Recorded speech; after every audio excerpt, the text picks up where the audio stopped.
he then gives the explanation of why we've been chosen. He says, "Huwa اجتباكم." The easy translation of "Huwa اجتباكم" is, in fact, He's the one. He has selected you. He has chosen you. But the Arabic word here for choosing, or ijtiba, the word that's selected here by Allah, is very special.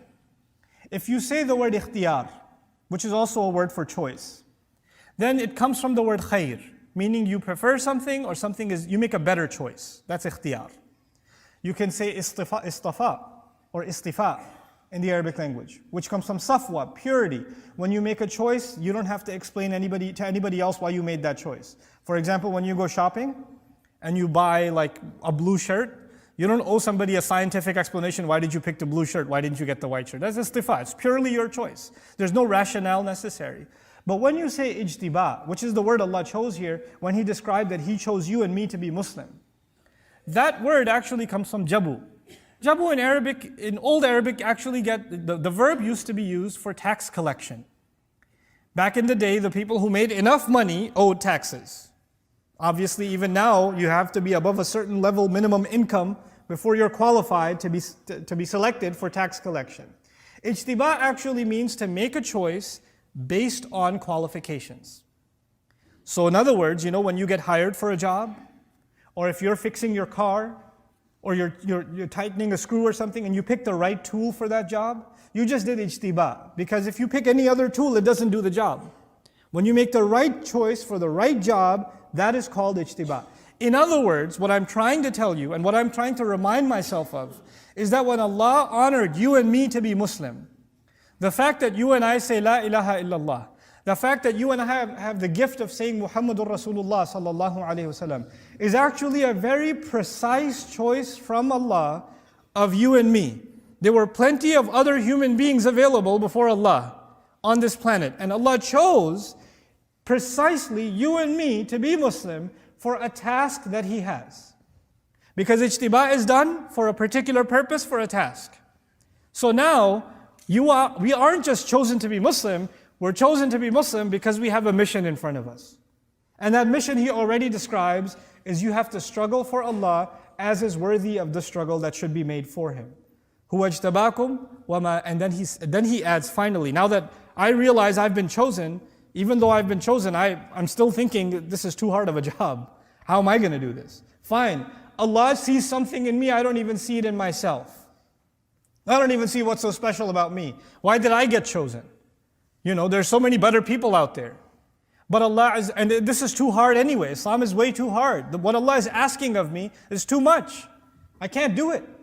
And what are the next words from Allah Himself? وَمَا جَعَلَ عَلَيْكُمْ فِي الدِّينِ مِنْ حَرَجٍ. He did not place for you in the religion any difficulty, any discomfort, any tightness whatsoever. In other words, this is Allah Himself telling you, relax, I'll make it easy.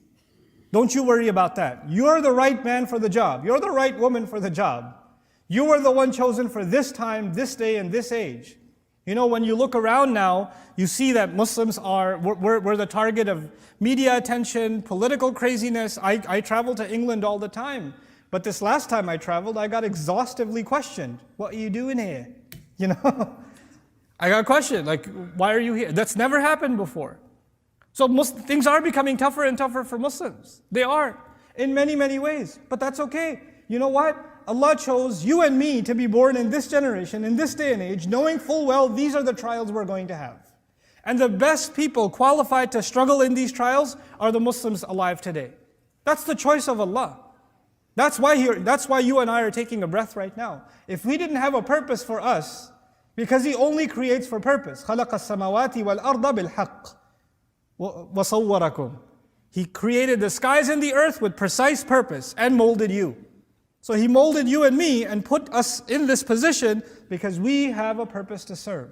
And then even though that's a challenging purpose, Allah Himself gives the orientation and says, I'm not going to make it any hard for you. It's not going to be difficult at all. I'll take you back to the analogy I gave you in the beginning. There's that job interview, and the guy gave you an impossible job description, and you're sitting there thinking, there's no way I'll get hired. And then he hires you.